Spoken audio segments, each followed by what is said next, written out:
الحمد للہ الذی ہدانا سواء الطریق وجعل لنا التوفیق خیر رفیق والصلاة والسلام علی من ارسلہ ہدی هو بالاہتداء حقیق ونورا به الاقتداء یلیق وعلی آلہ واصحابہ الذین صعدوا فی مناہج الصدق بالتصدیق وصعدوا فی معارج الحق بالتحقیق اما بعد فاعوذ باللہ من الشیطان الرجیم بسم اللہ الرحمن الرحیم رب اشرح لی صدری ویسر لی امری واحلل عقدۃ من لسانی یفقہوا قولی۔ باب العلم انواریہ ایجوکیشنل سوسائٹی و جامعہ انواریہ حیدرآباد انڈیا کے زیر اہتمام شرح تہذیب کا درس بفضلہ تعالی قسط وار جاری ہے۔ آج کا درس شروع ہوتا ہے الرابع الخاصۃ وہو الخارج المقول الی آخرہ۔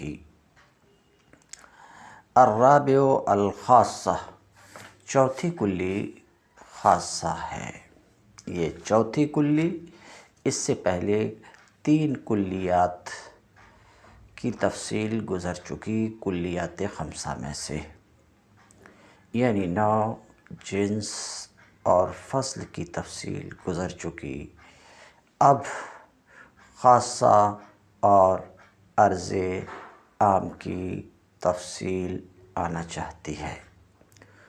تو کلیات خمسہ میں سے چوتھی کلی خاصہ ہے۔ آج کے درس میں جو گفتگو ہونی ہے، میں چاہتا ہوں کہ دو چند منٹ میں اس کا خلاصہ پہلے آپ کے سامنے رکھ دوں، بعد اس کے متن اور شرح کی عبارت کے حل کرنے کی طرف انشاءاللہ متوجہ ہوں گے۔ تو آج کے درس میں خاصہ کی تعریف و تمثیل، عرض عام کی تعریف و تمثیل، پھر عرض کی تقسیم لازم و مفارق کی طرف، پھر لازم کی کم سے کم دو تقسیم، پہلی تقسیم لازم ماہیت و وجود کی طرف، دوسری تقسیم لازم بین بالمعنی الاخص و لازم بین بالمعنی العام، اور ایک تیسری تقسیم بھی لازم غیر بین بالمعنی الاخص، لازم غیر بین بالمعنی العام، پھر مفارق کی تقسیم۔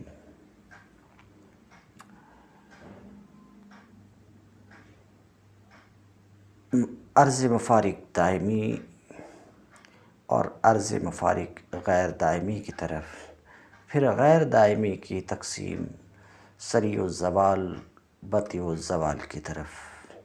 اتنی باتوں میں ان باتوں کے اوپر گفتگو ہونی ہے، مگر بہت تیزی سے میں کہا، آپ نے صرف نام سنا، باقی اور کچھ آپ نے نہیں سنا، تو قدر تفصیل۔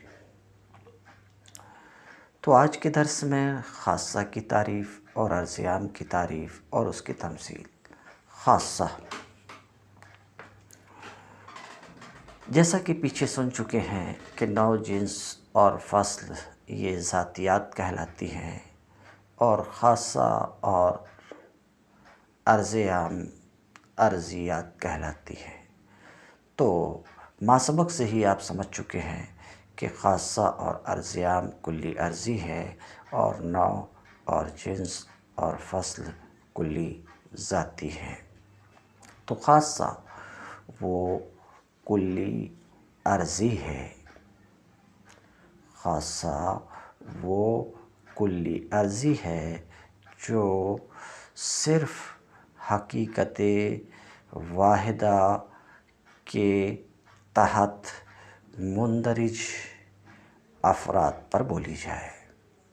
کیا کہا میں کہ خاصہ کلی ہے، عرضی ہے۔ عرضی کہا تو اس کا مطلب یہ کہ وہ کلی ہے جو اپنے افراد کی حقیقت سے خارج ہے، یعنی یہ کلی اپنے افراد کی حقیقت کا عین بھی نہیں ہے، جز بھی نہیں ہے، بلکہ افراد کی حقیقت سے خارج ہے۔ تو خاصہ کے بارے میں یہ بات معلوم ہوئی کہ یہ کلی ہے، اور ایسی کلی ہے جو اپنے افراد کی حقیقت سے خارج ہے، اپنے افراد کی حقیقت سے خارج ہوتی ہے۔ یہ بات تو ہے کہ خارج ہوتی ہے، مگر صرف حقیقت واحدہ، یہ حقیقت واحدہ نوعیہ ہو یا جنسیہ ہو، صرف حقیقت واحدہ کے تحت مندرج افراد پر بولی جاتی ہے۔ مثال کے طور پہ ضاحک یہ انسان کا خاصہ ہے۔ کیوں؟ یہ کلی ضاحک کے افراد زید امر بکر ہیں۔ ضاحک جو کلی ہے، یہ کلی اپنے افراد زید امر بکر کی حقیقت سے خارج ہے، اور صرف ایک حقیقت نوعیہ، حقیقت انسان کے افراد پر ضاحک بولا جاتا ہے، اور دوسری حقیقت کے افراد پر نہیں بولا جاتا۔ تو صرف ایک حقیقت کے افراد پر خواہ نوعیہ ہو، جیسے کہ آپ نے دیکھا ضاحک، یا جنسیہ ہو، جیسے کہ ماشی، یہ خاصہ ہے حیوان کا۔ کیوں؟ حیوان کی حقیقت سے خارج ہے، حیوان کے افراد کی حقیقت سے خارج ہے، اور ایک حقیقت حیوانیہ کے افراد کے ساتھ مختص ہے۔ دوسری حقیقت حیوانیہ کے سوا، دوسری حقیقت حیوانیہ جنسیہ کے سوا دوسری حقیقت پر ماشی نہیں بولا جاتا، اس لیے ماشی بھی خاصہ ہے حیوان کا۔ تو خاصہ کی تعریف آپ نے سنا کہ خاصہ وہ کلی ہے جو اپنے افراد کی حقیقت سے خارج ہو، اور صرف حقیقت واحدہ کے تحت مندرج افراد پر بولی جائے۔ یہ حقیقت واحدہ نوعیہ ہو، جیسے ضاحک، یا جنسیہ ہو، جیسے ماشی حیوان کے لیے۔ فائدہ: خاصہ کی دو قسم ہیں، خاصہ شاملہ، خاصہ غیر شاملہ۔ شاملہ جس حقیقت کا خاصہ ہے، اس کے سارے افراد کو عام اور شامل ہے، تو وہ خاصہ شاملہ ہے۔ جیسے کاتب بالقوا، ضاحک بالقوا انسان کا خاصہ شاملہ ہے۔ کیونکہ انسان کے ہر ایک فرد کو یہ عام ہے، شامل ہے بلفظ دیگر، انسان کا ہر ایک فرد کاتب بالقوا، ضاحک بالقوا ہے۔ یہ ہے خاصہ شاملہ۔ غیر شاملہ جس کا خاصہ ہے، اس کے تمام افراد کو شامل نہ ہو، جیسے کاتب بالفعل انسان کا خاصہ ہے، انسان کے تمام افراد کو شامل نہیں ہے۔ انسان کا ہر ایک فرد کاتب بالفعل نہیں ہے، اسی طریقے سے ضاحک بالفعل نہیں ہے۔ تو یہ تو خاصہ کی تعریف تھی۔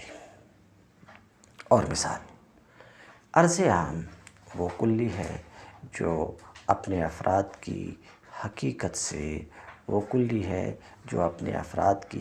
سے خارج ہو، اور وہ حقیقت واحدہ، ایک حقیقت اور دوسری حقیقت پر بھی بولی جائے، ایک حقیقت کے افراد پر بھی بولی جائے، اور دوسری حقیقت کے افراد پر بھی بولی جائے، وہ ہے عرض عام۔ مثال کے طور پہ ماشی انسان کے لیے عرض عام ہے۔ کیوں؟ ماشی انسان کے افراد کی حقیقت سے خارج ہے، اور یہ انسان کی حقیقت انسان کے تحت مندرج افراد پر بھی ماشی بولا جاتا ہے، اور حقیقت انسان کے سوا حقیقت فرس، حقیقت حمار کے تحت مندرج افراد پر بھی ماشی بولی جاتی ہے۔ یہ لفظ بولا جاتا ہے تو ماشی صرف ایک حقیقت کے افراد پر نہیں بلکہ ایک حقیقت کے افراد پر بھی ماشی بولا جا رہا ہے، اور دوسری حقیقت کے افراد پر بھی، لہٰذا ماشی انسان کے لیے عرض عام ہے۔ یہ تو رہی خاصہ اور عرض عام کی تعریف ہے۔ اب مزید ذرا غور سے سنیے کہ خاصہ اور عرض عام ان دونوں میں سے ہر ایک کلی عرضی ہے، ان دونوں میں سے ہر ایک کلی عرضی ہے۔ خاصہ بھی اور عرض عام بھی یہ دونوں اپنے افراد کی حقیقت سے خارج ہیں، اس لیے دونوں میں سے ہر ایک کلی عرضی ہے۔ تو عرضی کی تعریف آپ نے سنا کہ عرضی یعنی کلی عرضی وہ کلی ہے جو اپنے افراد کی حقیقت سے خارج ہے، مثلاً ذاہق اور ماشی۔ عرضی کی دو قسم ہیں، لازم، مفارق۔ اس کو یوں بھی بول سکتے ہیں کہ خاصہ اور عرض عام میں سے کیوں خاصہ عرض عام کو کلی عرضی شامل ہے، یعنی خاصہ اور عرض عام کلی عرضی کے افراد ہیں۔ بلفظ دیگر عرضی عام ہے اور خاصہ اور عرض عام خاص ہے۔ تو یہ میں عرض کر رہا تھا کہ کلی عرضی کی دو قسمیں ہیں، اس کو ایسا بھی بول سکتے ہیں خاصہ اور عرض عام میں سے ہر ایک کی دو قسمیں ہیں، لازم اور مفارق۔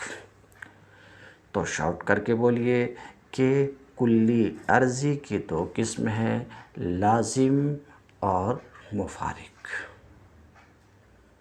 عرضی کی کتنی قسمیں ہیں؟ دو قسم، لازم اور مفارق۔ لازم جس کا اپنے ملزوم سے جدا ہونا محال ہو وہ لازم ہے۔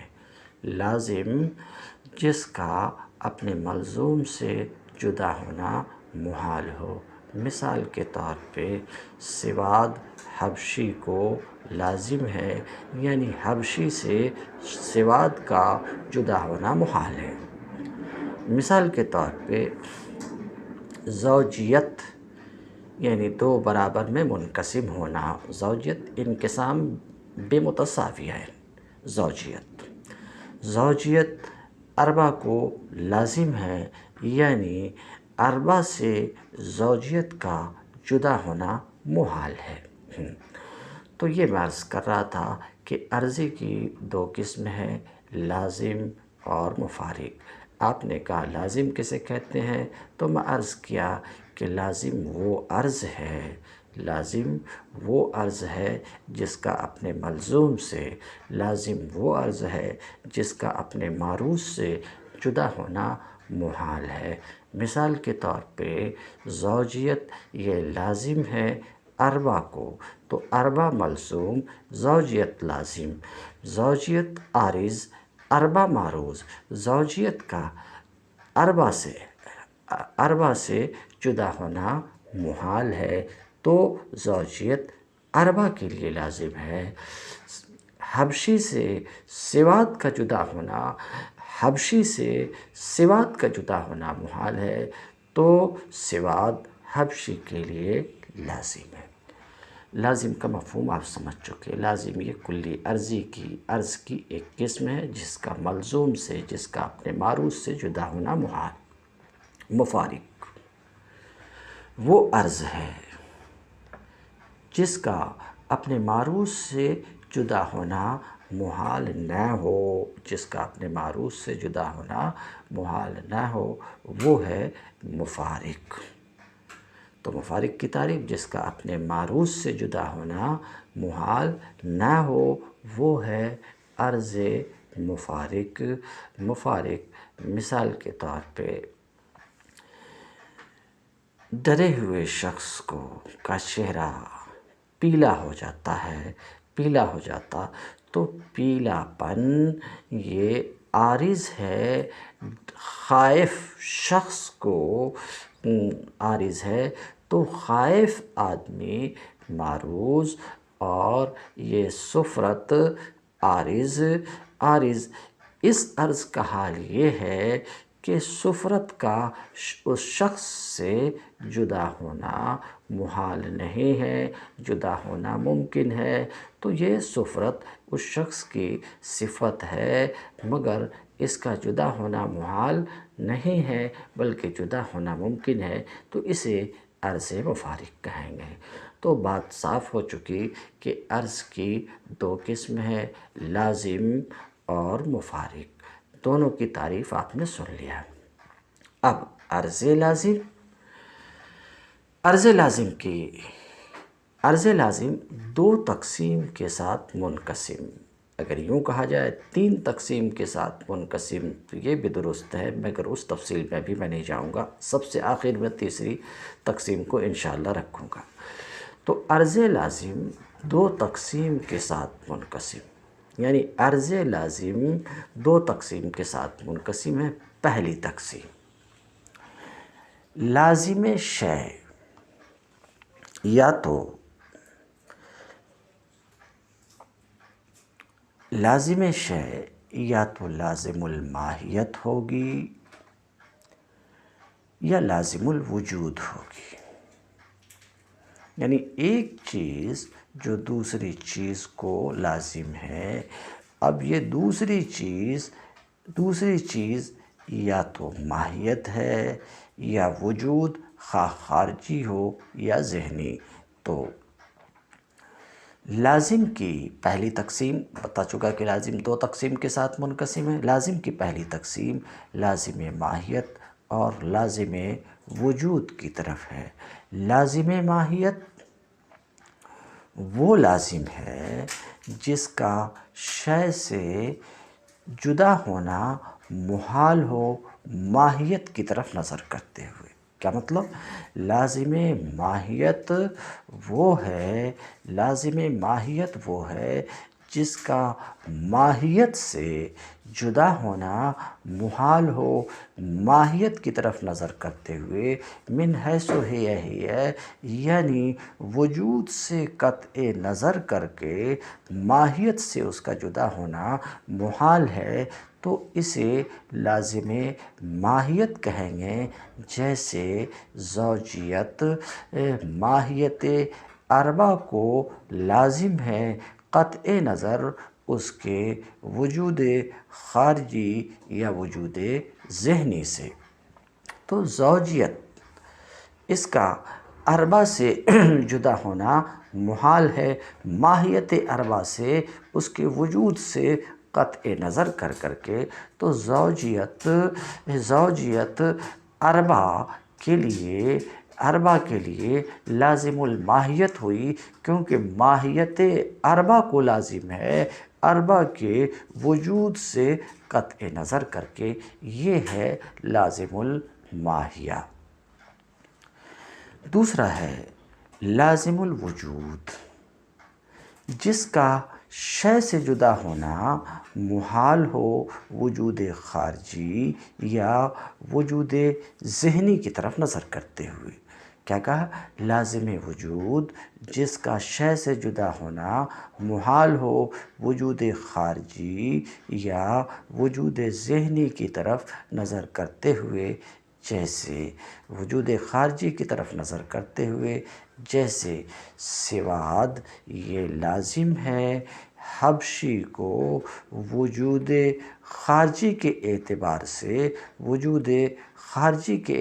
سے، جیسے احراق لازم ہے آگ کو وجود خارجی کے اعتبار سے، کہ آگ جب خارج میں موجود ہوگی تو احراق اس کے لیے ثابت ہوگا، یعنی احراق کا آگ سے خارج میں جدا ہونا محال ہے، یہ ہے لازم الوجود۔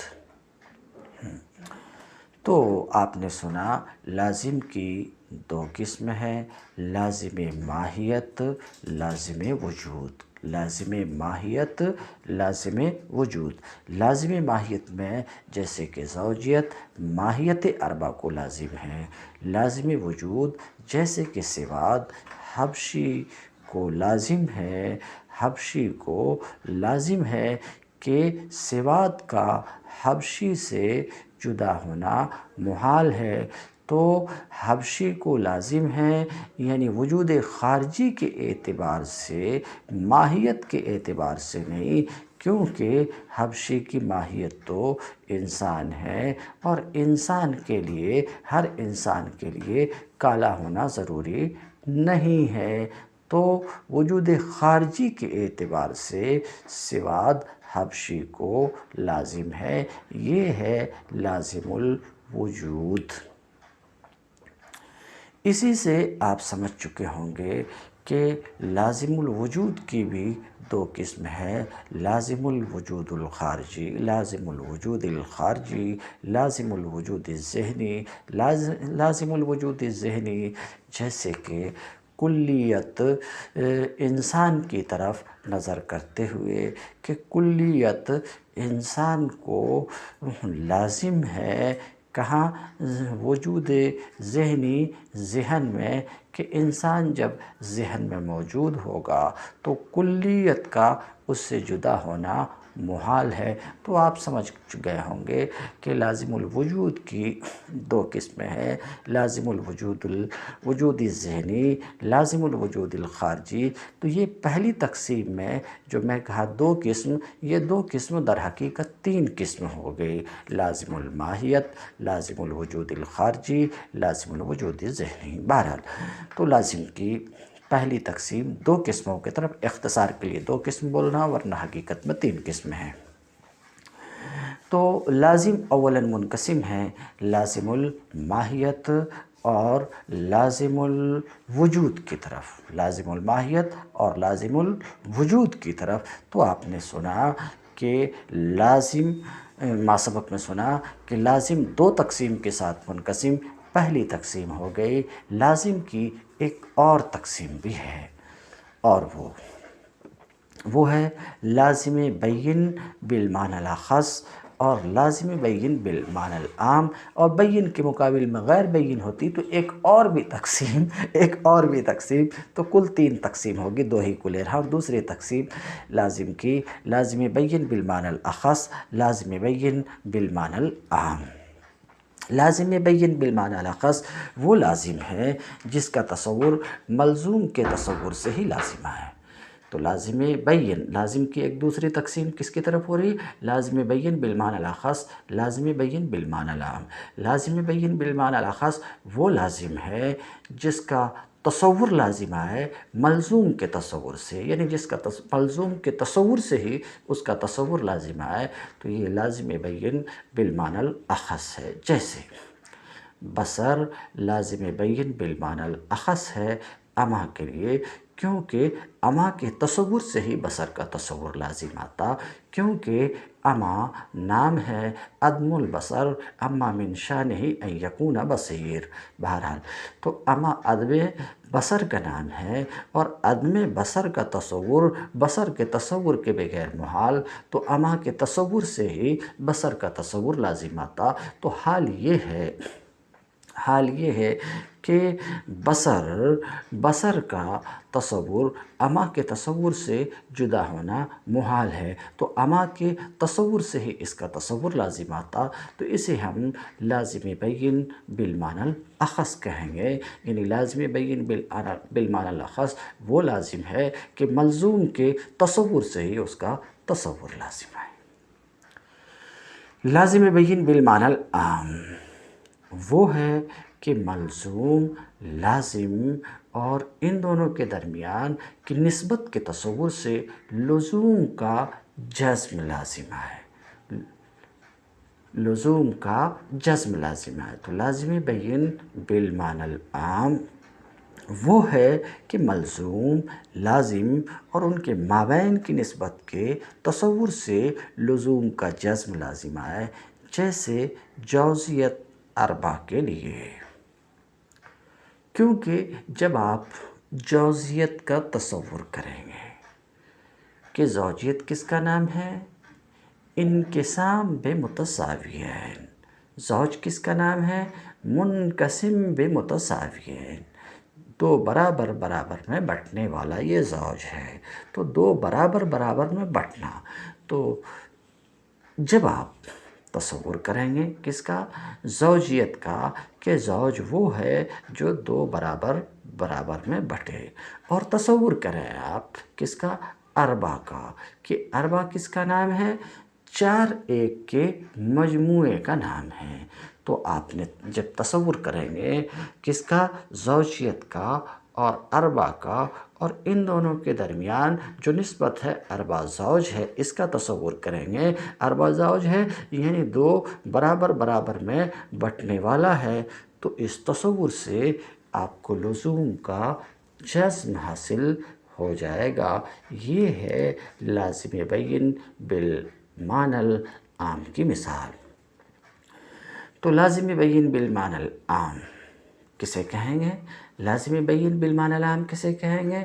کہ وہ ہے کہ ملزوم، لازم اور ان دونوں کے درمیان کی نسبت کے تصور سے لزوم کا جزم آئے، یہ ہے لازم بین بالمعنی العام۔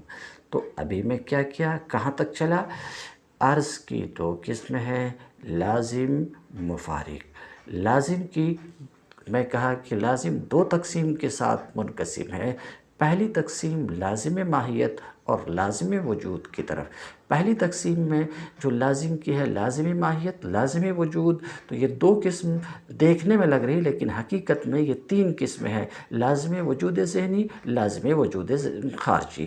تو بہرحال لازم اولاً منقسم لازم ماہیت کی طرف اور لازم وجود کی طرف، یہ پہلی تقسیم تھی۔ دوسری تقسیم لازم کی، لازم بین بالمعنی الاخص، لازم بین بالمعنی العام۔ اسی طریقے سے ایک تیسری تقسیم ہے لازم غیر بین بالمعنی الاخص، لازم غیر بین بالمعنی العام۔ یہ تو تقسیم رہی لازم کی۔ اب عرض کی دوسری قسم مفارق ہے۔ مفارق کی تعریف میں کر چکا ہوں، عرض مفارق کی تعریف کر چکا۔ عرض مفارق کی دو قسم ہیں، عرض مفارق دائمی، عرض مفارق غیر دائمی۔ عرض مفارق دائمی، عرض مفارق غیر دائمی۔ دائمی وہ ہے جس کا عروض ملزوم کے لیے، دائمی وہ ہے جس کا عروض ملزوم کے لیے دائمی ہو۔ جیسے فلاسفہ کہتے ہیں کہ حرکت فلک کو عارض ہے، حرکت فلک کو عارض ہے، یعنی الفلک متحرک، تو حرکت یہ عارض ہے اور فلک معروض ہے، اور فلاسفہ کا مذہب یہ ہے کہ یہ حرکت فلک کے لیے دائمی ہے، یہ حرکت فلک کے لیے دائمی ہے، یعنی کبھی جدا نہیں ہوتی ہے۔ یہ الگ بات ہے کہ جدا ہونا ممکن ہے، محال نہیں ہے۔ تو عرض مفارق کی ایک قسم ہے عرض مفارق دائمی، وہ عرض جس کا اپنے معروض سے جدا ہونا محال تو نہ ہو، مگر وہ اپنے معروض کے لیے دائمی ہے، مگر وہ اپنے معروض کے لیے دائمی ہے، تو یہ ہے عرض مفارق دائمی۔ تو عرض مفارق کی ایک قسم عرض مفارق دائمی، اور دوسری قسم کا میں نام رکھ رہا ہوں عرض مفارق غیر دائمی، یعنی عرض معروض کے لیے، عرض کا ثبوت معروض کے لیے دائمی طور پر نہیں ہے بلکہ وقتی طور پر ہے، وقتی طور پر ہے۔ اب اس کو غیر دائمی کہہ رہا ہوں، تو عرض مفارق غیر دائمی اس کی دو قسم ہیں، اس کی دو قسم ہیں، ایک سریع الزوال اور ایک بطیء الزوال۔ وہ عرض جس کا اپنے معروض سے جدا ہونا جلد ہو، یعنی جلد اپنے معروض سے جدا ہو جائے، اور ایک وہ جو دیر سے اپنے معروض سے جدا ہو۔ تو عرض مفارق غیر دائمی کی دو قسم سریع الزوال جیسے زردی ڈرے ہوئے شخص کو عارض، تو ڈرا ہوا شخص معروض، مگر اور یہ بات ظاہر ہے کہ اس کا جدا ہونا اپنے معروض سے ممکن ہے، اور یہ بھی کہ یہ اپنے معروض سے جلد جدا ہو جاتی ہے، جیسے سرخی شرمندہ شخص کو عارض ہوتی ہے، مگر یہ سرخی شرمندہ آدمی سے جلد جدا ہو جاتی ہے، تو یہ سریع الزوال ہے۔ اور بطیء الزوال جو دیر سے زائل ہو، جیسے کہ جوانی آدمی کو عارض مگر یہ دیر سے زائل ہوتی ہے، تو یہ بطیء الزوال ہے۔ ہاں، انہی چیزوں پہ آج کے درس میں گفتگو ہونی ہے، جس کا خلاصہ میں آپ کے سامنے رکھ دیا۔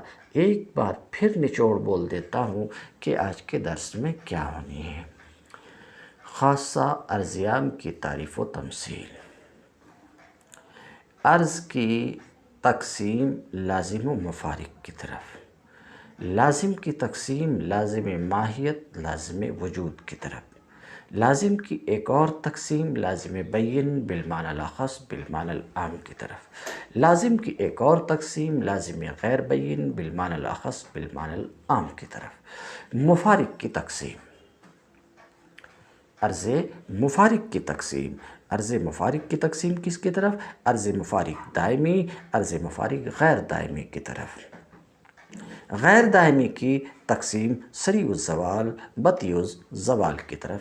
انہی چیزوں پہ آج متن اور شرح میں گفتگو ہوگی۔ نفس مسئلہ میں آپ کے سامنے رکھ چکا ہوں۔ اب ماتن اور شارح کیا کچھ کہہ رہے ہیں، اس کی عبارت کو حل کریں گے۔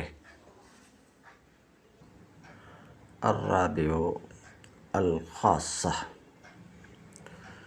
چوتھی کلی خاصہ ہے۔ وہو الخارج المقول۔ خاصہ وہ کلی ہے جو اپنے افراد کی حقیقت سے خارج ہو اور صرف ایک حقیقت کے تحت مندرج افراد پر بولی جائے۔ شارح کہتے ہیں قولہ وہو الخارج اے الکلی الخارج۔ مصنف کا قول وہو الخارج یعنی الکلی الخارج۔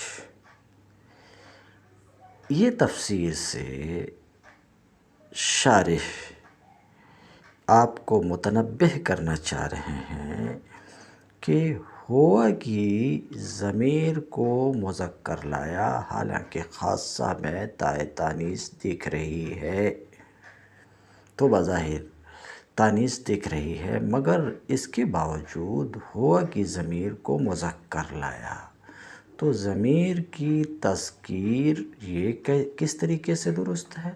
خاصہ کی تانیث کے باوجود، کیونکہ ہوا کی ضمیر تو خاصہ کی طرف پلٹ رہی ہے وہ، اور خاصہ مؤنث ہوا مذکر، تو اس پر آپ کو متنبہ کرنا چاہ رہے ہیں کہ ہوا کی ضمیر کا مرجع کلی ہے۔ اب آپ کا سوال یہ ہوگا کہ یہ کلی کہاں سے آئی؟ تو جواب یہ کہ خاصہ کلی کی ایک قسم ہے، اور ہر ایک قسم میں مقسم معتبر ہوتا، تو اسی کی طرف اشارہ کرنا چاہ رہے ہیں۔ الکلی الخارج، خاصہ وہ کلی ہے جو اپنے افراد کی حقیقت سے خارج، کیونکہ مقسم اقسام کے تمام مفہومات میں معتبر ہوا کرتا ہے۔ سوال کا جواب ہو گیا، اور اس بات کی توضیح ہو گئی کہ تذکیر ضمیر ہوئے خاصہ کو کلی کی تعویل میں لینے کی وجہ سے ہے۔ آگے اعلم ان الخاصہ، شارح آپ کو ایک فائدہ کی بات بتانا چاہ رہے ہیں کہ خاصہ کی تعریف تو آپ کو معلوم ہو ہی گئی، اب یہ بھی جان لو کہ خاصہ دو طرح کا ہوتا ہے، شاملہ اور غیر شاملہ۔ میں اس کو پیچھے بیان کر چکا، یعنی جس حقیقت کا خاصہ ہے کوئی، اس حقیقت کے تمام افراد کو اگر وہ عام اور شامل ہے تو اس خاصہ کو خاصہ شاملہ کہیں گے، اور جس حقیقت کا خاصہ ہے اس کے تمام افراد کو عام اور شامل نہیں ہے تو غیر شاملہ کہیں گے۔ پہلے کی مثال جیسے کاتب بالقوا انسان کا خاصہ شاملہ ہے، کیونکہ انسان کا ہر ایک فرد کاتب بالقوا ہے، ضاحک بالقوا ہے۔ غیر شاملہ کی مثال کاتب بالفعل، کاتب بالفعل غیر شاملہ کی مثال ہے۔ کیونکہ انسان کا ہر ایک فرد بالفعل کاتب نہیں ہے۔ تو فائدے کی بات یہ ہوئی کہ خاصہ دو طرح کا ہے، شاملہ اور غیر شاملہ۔ اعلم ان الخاصہ، جان لیجئے کہ خاصہ یہ منقسم ہوتا ہے خاصہ شاملہ کی طرف اور خاصہ غیر شاملہ کی طرف۔ اس خاصہ کی طرف کہ جس کا وہ خاصہ ہے اس کے تمام افراد کو شامل ہے، جیسے کاتب بالقوا انسان کے لیے، اور غیر شاملہ کہ جس کا خاصہ ہے اس کے تمام افراد کو شامل نہ ہو، جیسے کاتب بالفعل انسان کے لیے۔ علی ما تحت حقیقت واحدۃ فقط، خاصہ وہ کلی ہے جو افراد کی حقیقت سے خارج ہو اور صرف ایک حقیقت کے تحت مندرج افراد پر بولی جائے۔ ایک حقیقت وہ نوعیت اور جنسیت، وہ حقیقت واحدہ خواہ نوعیہ ہو خواہ جنسیہ ہو۔ یہ شارح نوعیت اور جنسیت بڑھا کر حقیقت واحدہ کی تفسیر، حقیقت واحدہ خواہ نوعیہ ہو یا جنسیہ ہو، یہ نوعیت اور جنسیت کے اضافہ کے ذریعے در حقیقت ایک وہم کو دور کرنا چاہ رہے ہیں۔ کہتے ہیں سرسری نظر میں وہم یہ ہوتا ہے کہ خاصہ کی جو تعریف ابھی مصنف نے پیش کی یہ تعریف معنی نہیں ہے۔ کیونکہ یہ تعریف تو عرض عام پر بھی صادق آتی، کیونکہ اس کے اوپر صادق ہے کہ یہ وہ کلی ہے جو محمول ہے، جو بولی جاتی ہے ایک حقیقت کے ماتحت مندرج افراد پر، اور وہ حقیقت حیوان ہے۔ وہم کے ازالے کا حاصل یہ ہے کہ خاصہ دو قسموں کی طرف منقسم ہے۔ پہلی قسم خاصۃ النوع ہے، یہ وہ کلی ہے جو حقیقت نوعیہ واحدہ کے ساتھ مختص ہے، جیسے ضاحک انسان کے لیے۔ اور دوسری قسم ہے خاصۃ الجنس، یہ وہ کلی ہے جو حقیقت واحدہ جنسیہ کے تحت مندرج افراد پر بولی جاتی ہے، جیسے کہ ماشی حیوان کے لیے، اگرچہ یہ عرض عام ہے انسان کی طرف نظر کرتے ہوئے۔ تو اول خاصۃ النوع ہے جیسے ضاحک انسان کے لیے، دوم خاصۃ الجنس ہے جیسے ماشی حیوان کے لیے۔ فالماشی خاصۃ للحیوان، تو یہ بات یاد رکھیے کہ ماشی حیوان کا خاصہ ہے، یہ ایک حقیقت کے افراد کے ساتھ مختص ہے۔ حقیقت حیوان کے ماتحت مندرج افراد پر ماشی بولا جاتا ہے۔ دوسری حقیقت کہ ماتحت مندرج افراد پر نہیں بولا جاتا ہے، اس لیے ماشی حیوان کا خاصہ ہے۔ تو یہ ماشی حیوان کا خاصہ ہے، وہ عرض اور عرض عام ہے انسان کے لیے۔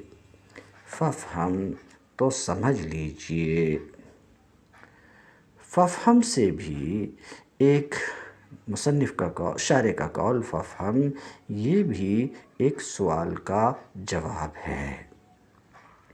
سوال کی تقریر یہ ہے کہ ماشی کو آپ نے یہ بتایا کہ خاصہ بھی ہے، عرض عام بھی ہے، تو ماشی میں خاصہ اور عرض عام دونوں جمع ہو گئے، تو مجھے یہ بتائیے کہ خاصہ اور عرض عام یہ متباین ہیں یا متباین نہیں ہیں۔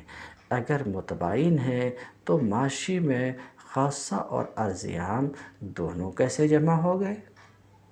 اور اگر متباین نہیں ہیں، اگر متباین نہیں ہیں تو پھر ان کو کلی کے اقسام میں شمار کرنا درست کیسے ہو گیا؟ اقسام میں شمار کرنا درست نہیں ہوگا، کیونکہ اقسام کے لیے متباین بالذات ہونا ضروری ہے۔ یہ ہے سوال۔ پھر سے سوال کی تقریر آپ سن لیجئے۔ سوال کی تقریر یہ ہے کہ خاصہ اور عرض عام یا تو یہ دونوں متباین ہوں گے۔ اگر متباین ہیں تو ایک مادہ مثلاً ماشی میں، ایک مادہ میں خاصہ اور عرض عام جمع کیسے ہو جا رہے ہیں؟ ماشی میں دونوں جمع ہو جا رہے ہیں۔ اور اگر متباین نہیں ہیں تو پھر ان کو کلی کے اقسام میں، خاصہ اور عرض عام کو کلی کے اقسام میں شمار کرنا درست نہیں ہوگا، اس لیے کہ اقسام کے لیے تو متباین ہونا ضروری ہے۔ یہ ہے سوال۔ جواب یہ ہے کہ آپ نے کیا کہا کہ خاصہ اور عرض عام یا تو متباین ہوں گے یا متباین نہیں ہوں گے۔ ہم اس پہلی شق کو اختیار کرتے ہیں کہ خاصہ اور عرض عام متباین ہیں، اور آپ نے کہا کہ اگر متباین ہیں تو یہ دونوں ایک مادہ میں کیسے جمع ہو گئے؟ تو ہم کہیں گے متباینین متنافیین کا اجتماع ایک مادہ میں دو جہت سے محال نہیں ہے۔ ایک جہت سے محال ہے، دو جہت سے محال نہیں ہے۔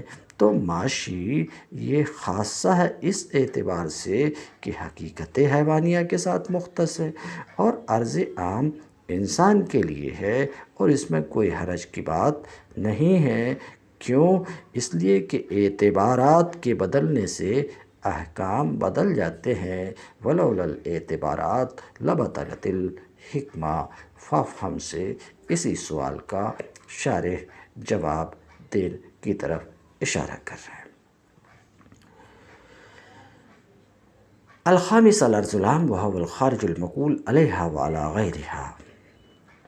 قولہ وعلی غیرہا، مصنف کا قول ایک حقیقت اور دوسری حقیقت کے تحت مندرج افراد پر بولی جائے، جیسے کہ ماشی، یہ حقیقت انسان پر بھی ماشی کا لفظ بولا جاتا ہے، اور حقیقت انسان کے سوا دیگر حقائق حیوانیہ، حقیقت فرس، حقیقت حمار پر بھی ماشی کا اطلاق ہوتا ہے۔ ختم ہوئی بات۔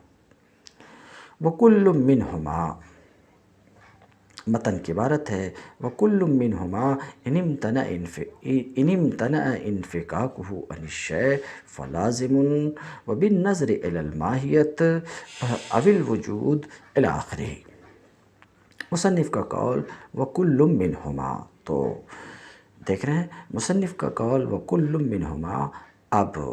اب آپ دیکھ چکے ہیں کہ خاصہ عرض عام دونوں کلی عرضی ہے، تو خاصہ عرض عام بولیے یا کلی عرضی بولیے، دونوں ایک جیسی بات ہوئی۔ خاصہ عرض عام برابر کلی عرضی۔ تو اب کلی عرضی اور عرض کی تقسیم کر رہے ہیں مصنف کس کی طرف؟ جس کی تفصیل میں رکھ چکا کہ عرض کی دو قسم ہے، لازم اور مفارق۔ پوری تفصیل آپ کے سامنے آ گئی، اس تفصیل کو اپنے پیش نظر رکھ کر کے ان عبارتوں کو حل کیجیے۔ وَكُلُّ مِنْهُمَا أي كُلُّ واحد من الخاصة والعرض العام، یعنی خاصہ اور عرض عام میں سے ہر ایک۔ بالجملہ، شارح کہتے ہیں وبالجملہ، بالجملہ، شارح کیا کریں؟ بالجملہ یعنی مصنف کی عبارت وَكُلُّ مِنْهُمَا إِنِ امْتَنَعَ انفکاکہ سے مصنف کی عبارت یدوم، یہاں تک مصنف اپنی عبارت میں جو کچھ کہنا چاہ رہے ہیں اس کا خلاصہ کلام یہ ہے، ایسا شارح بول رہے ہیں۔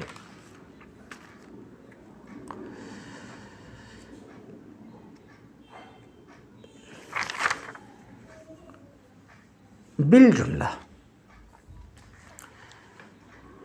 مصنف کی عبارت کل منہما سے یدوم تک، اس پوری عبارت کا حاصل یہ ہے، خلاصہ یہ ہے، الکلی الذی هو ارضی لافرادہ، وہ کلی جو اپنے افراد کے لیے عرضی ہے۔ اور آپ دیکھ چکے ہیں کہ کون سی کلی عرضی ہے، خاصہ اور عرض عام۔ وہ کلی جو اپنے افراد کے لیے عرضی ہے، یعنی کلی عرضی یا تو لازم ہوگی یا مفارق ہوگی۔ تو کیا کہنا چاہ رہے ہیں؟ کلی عرضی اور کلی عرضی برابر میں ہے خاصہ اور عرض عام کے۔ تو خاصہ عرض عام دو حال سے خالی نہیں، کلی عرضی دو حال سے خالی نہیں کہ کلی عرضی یا تو لازم ہوگی یا مفارق ہوگی۔ کیوں؟ بیان کر چکا میں، اذ لا یخلو اما ان یستحیل انفکاکہ عن معروضہ، تو کلی عرضی دو حال سے خالی نہیں ہے کہ وہ یا تو لازم ہوگی یا مفارق ہوگی، اس لیے کہ کلی عرضی خالی نہیں ہے، یا تو عرضی، میں شارٹ میں بولوں، عرض کا اپنے معروض سے جدا ہونا یا تو محال ہوگا، عرض کا اپنے معروض سے جدا ہونا یا تو محال ہوگا یا جدا ہونا محال نہ ہوگا۔ اگر اول ہے تو لازم ہے، اگر دوم ہے تو مفارق ہے۔ جیسے زوجیت، اربع کے لیے زوجیت کا اپنے معروض، اپنے ملزوم اربع سے تو لازم ہے زوجیت، عارض ہے زوجیت، اس عارض کا اپنے معروض سے، اس لازم کا اپنے ملزوم سے، یعنی زوجیت کا اربع سے جدا ہونا محال ہے، تو یہ لازم ہے، اور اگر جدا ہونا محال نہ ہو تو مفارق ہے۔ تو عرض کی دو قسم ہوئی، کلی عرضی کی دو قسم ہوئی، لازم، ماہیت، یہ دو قسم میں منحصر ہے۔ لازم اور مفارق دو قسم میں منحصر ہے، اس لیے کہ عرضی یا تو ایسی ہوگی کہ اس کا جدا ہونا محال ہوگا، یا ایسی ہوگی کہ اس کا جدا ہونا محال نہ ہوگا۔ اگر اول ہے تو اس کا نام لازم ہے، اگر دوم ہے تو اس کا نام مفارق ہے۔ کہتے ہیں یا تو لازم ہوگی یا مفارق ہوگی، اس لیے کہ عرضی خالی نہیں ہے کہ یا تو اس کا اپنے معروض سے جدا ہونا محال ہوگا یا جدا ہونا محال نہ ہوگا۔ اول وہ اول ہے یعنی جدا ہونا محال ہو تو وہ لازم ہے، ثانی وہ ثانی ہے یعنی جدا ہونا محال نہ ہو، یعنی جدا ہونا محال نہ ہو تو ثانی ہے یعنی مفارق ہے۔ تو آپ نے دیکھا عرضی کی اولاً دو قسم قرار دیا، لازم و مفارق، ثم لازم، اب لازم کی تقسیم کر رہے ہیں۔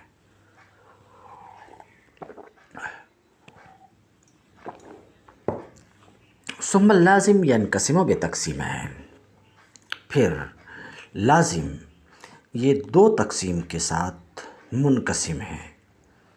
لازم دو تقسیم کے ساتھ، یعنی لازم کی دو تقسیم یہاں پر کر رہے ہیں۔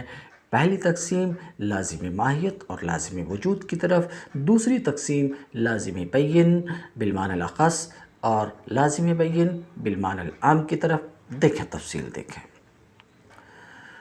پھر لازم دو تقسیم کے ساتھ منقسم ہوتا ہے۔ پہلی تقسیم یہ ہے کہ لازم شے یا تو شے کو لازم ہوگی، میں تفصیل بیان کر چکا ہوں اس لیے زیادہ تفصیل میں نہیں جاؤں گا۔ لازم شے یا تو شے کو لازم ہوگی نفس ماہیت کی طرف نظر کرتے ہوئے، نفس ماہیت کی طرف نظر کرتے ہوئے اس کا مطلب یہ ہے کہ قطع نظر ماہیت کے وجود خاص سے مع قطع النظر عن خصوص وجودها فی الخارج وفی الذہن، قطع نظر اس کے خاص وجود خارجی یا وجود ذہنی سے۔ وذالک، اور یہ بات اس طریقے سے ثابت ہے کہ یہ شے ایسی ہو، یہ شے ایسی ہے، اس طور پر ہو کہ جب ذہن میں متحقق ہو یا خارج میں متحقق ہو تو یہ لازم اس کے لیے ثابت ہوگی، جیسے کہ زوجیت اربع کے لیے کہ ذہن میں اربع کا وجود ہو یا خارج میں اربع کا وجود ہو تو ذہن یا خارج میں زوجیت کا ثبوت اس کے لیے ہوگا۔ وَإِمَّا لَازِمٌ لَهُ بِالنَّظْرِ، یا شے کو لازم ہو نظر کرتے ہوئے اس کے وجود کی طرف، یعنی خاص وجود خارجی یا ذہنی کی طرف۔ فَهَذَا الْقِسْمُ بِالْحَقِيقَةِ قِسْمَانِ، تو یہ قسم خاص وجود خارجی یا ذہنی حقیقت میں دو قسم ہے۔ اس سے بھی ایک وہم کا ازالہ کرنا چاہ رہے ہیں کہ مصنف نے تقسیم ثلاثیہ سے عدول کیا، سمجھ رہے ہیں، مصنف نے عدول کیا قسمت ثلاثیہ مشہورہ سے جو لازم الوجود الخارجی، لازم الوجود الذہنی، لازم الماہیہ ہے، کس کی طرف؟ دو قسموں کی طرف جو لازم ماہیت، لازم وجود ہے۔ ایسا کیوں کیا؟ حاصل دفعہ یہ ہے کہ عدول نہیں کیے ہیں، عدول تین قسموں سے دو قسم کی طرف نہیں بلکہ آخر کی دو قسموں کی ایک عبارت سے انہوں نے تعبیر کر دی ہے اختصار کے لیے۔ تو لازم وجود عام ہے، شامل ہے لازم وجود ذہنی، لازم وجود خارجی کو۔ تو کہتے ہیں یہ قسم جو وجود کی طرف ہے یا تو وہ شے لازم ہوگی نفس ماہیت کی طرف نظر کرتے ہوئے یا لازم ہوگی وجود کی طرف نظر کرتے ہوئے۔ تو وجود کی طرف کہتے ہیں یہ دوسری قسم حقیقت میں دو قسمیں ہیں۔ فَأَقْسَامُ اللَّازِمِ بِهَذَا التَّقْسِيمِ، تو اس تقسیم میں لازم کے اقسام تین ہیں۔ لازم الماہیت، اس تقسیم میں بھی تین ہیں۔ لازم الماہیت جیسے اربع کی زوجیت، اور لازم وجود خارجی جیسے احراق نار، لازم وجود ذہنی جیسے حقیقت انسان کا کلی ہونا۔ فہذا القسم، یعنی لازم الوجود الذہنی، اس قسم کو معقول ثانی بھی کہا جاتا ہے۔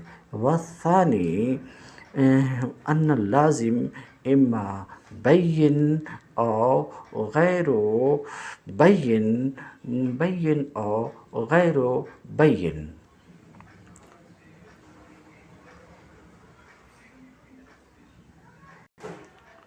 والثانی ان اللازم اما بین او غیر بین، اور دوسری تقسیم، یہ دوسری تقسیم کہاں سے؟ پیچھے کی عبارت میں گزری۔ ثم اللازم ینقسم بتقسیمین، لازم دو تقسیم کے ساتھ منقسم۔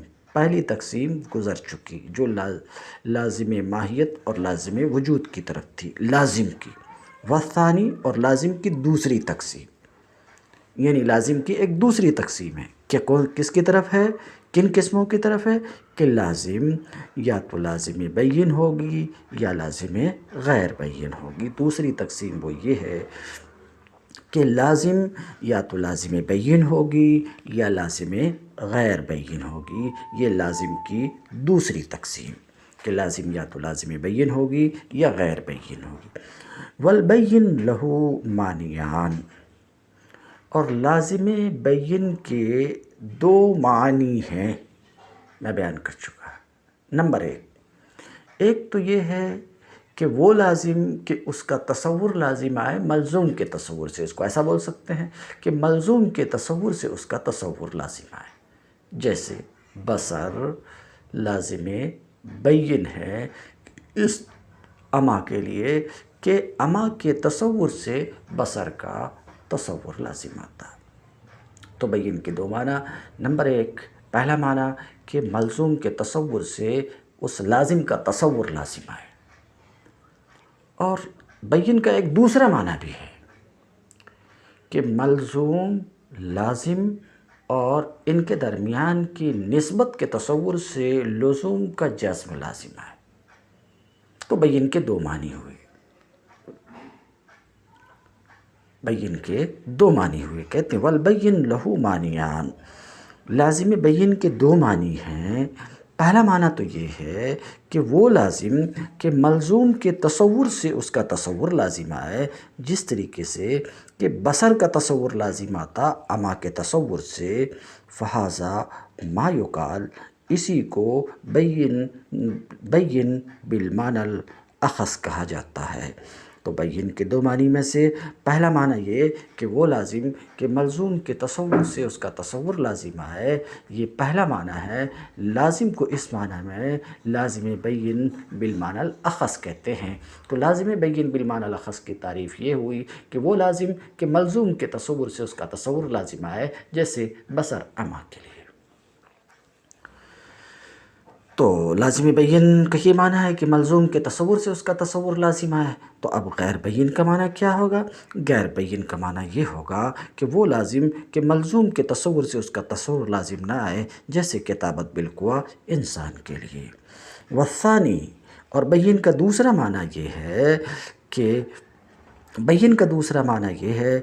لازم بین کا دوسرا معنی یہ ہے کہ وہ لازم کہ ملزوم لازم اور ان کے درمیان کی نسبت کے تصور سے لزوم کا جزم لازم آئے۔ اس معنی میں بین کو لازم بین بالمعنی العام کہتے ہیں، جیسے زوجیت اربعہ، کیونکہ فإن العقل بعد تصور الاربعہ، کیونکہ عقل اربعہ کے تصور کے بعد، اربعہ کا کیا تصور ہے؟ 4 ایک کا مجموعہ۔ آپ نے کیا تصور کیا کہ اربعہ کسے کہتے ہیں؟ 4 ایک کے مجموعے کو۔ پھر زوج کا تصور آپ نے کیا کہ زوج وہ عدد جو 2 برابر میں بڑھ جائے۔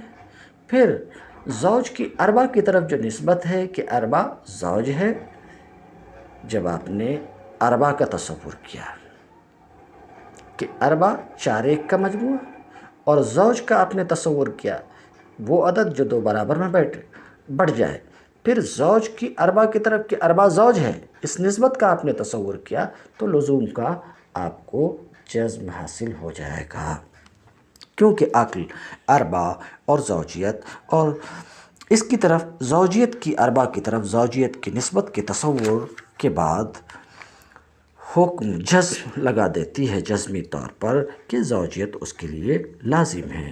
وذالک یقال لہ البین بالمعنی العام، اور اس کو بین بالمعنی العام کہا جاتا، لازم کو اس معنی میں لازم بین بالمعنی العام کہا جاتا ہے۔ تو لازم بین بالمعنی العام کی تعریف یہ ہوئی کہ وہ لازم کہ ملزوم اور نسبت کے تصور کے ساتھ اس کے تصور کرنے سے لزوم کا جزم لازم آئے۔ تو اس وقت غیر بین کا معنی یہ ہوگا کہ وہ لازم کہ ملزوم اور لازم اور ان دونوں کے درمیان کی نسبت کے تصور سے لزوم کا جزم لازم نہ آئے، جیسے حدوث عالم کے لیے، فہذا التقسیم الثانی بالحقیقت تقسیمان، تو یہ دوسری تقسیم بھی حقیقت میں دو تقسیم ہیں، مگر الا ان القسمین الحاصلین علی کل تقدیر، مگر دو قسمیں جو ہر تقدیر پر حاصل ہیں ان کا نام بین اور غیر بین ہی ہیں۔ ختم ہو گئی بات۔ تو لازم کی ساری تقسیم ہو چکی اور ان تمام قسموں کی تقسیم کے تحت جتنے اقسام ہیں اس کا بیان ہو چکا۔ ابتداءً آپ نے دیکھا تھا کہ عرض یا کلی عرضی کی دو قسم کی تھی، کس کی طرف؟ دو قسم کی، لازم کی طرف اور مفارق کی طرف۔ لازم پر خوب گفتگو ہو چکی، مفارق کی تعریف آپ نے سن لیا کہ مفارق وہ عرض ہے کہ اس کا اپنے معروض سے جدا ہونا محال نہ ہو، جدا ہونا محال نہ ہو، تو وہ عرض اپنے معروض کے لیے یا تو دائمی ہوگی یا غیر دائمی ہوگی۔ تو مفارق کی دو قسم ہو گئی، مفارق دائمی، عرض مفارق دائمی غیر دائمی۔ دائمی کی مثال میں دے چکا، جیسے حرکت فلک کے لیے فلاسفہ کے مذہب پر، اور غیر دائمی تو اس کی بھی دو قسم ہے، غیر دائمی کی سریع الزوال بطیء الزوال۔ جیسے یدوم، جیسے کہ حرکت فلک، کیونکہ وہ فلک کے لیے دائمی ہے، اگرچہ اس کا جدا ہونا محال نہیں ہے اس کی ذات کی طرف نظر کرتے ہوئے، یا یہ کہ جلدی سے زائل ہو جائے یا دیر سے زائل ہو جائے، جیسے شرمندہ آدمی کی سرخی اور ڈرے ہوئے شخص کی زردی یا دیر سے زائل ہو، جیسے کہ شباب تم الدرس اليوم وآخر دعوانا ان الحمد للہ رب العالمین۔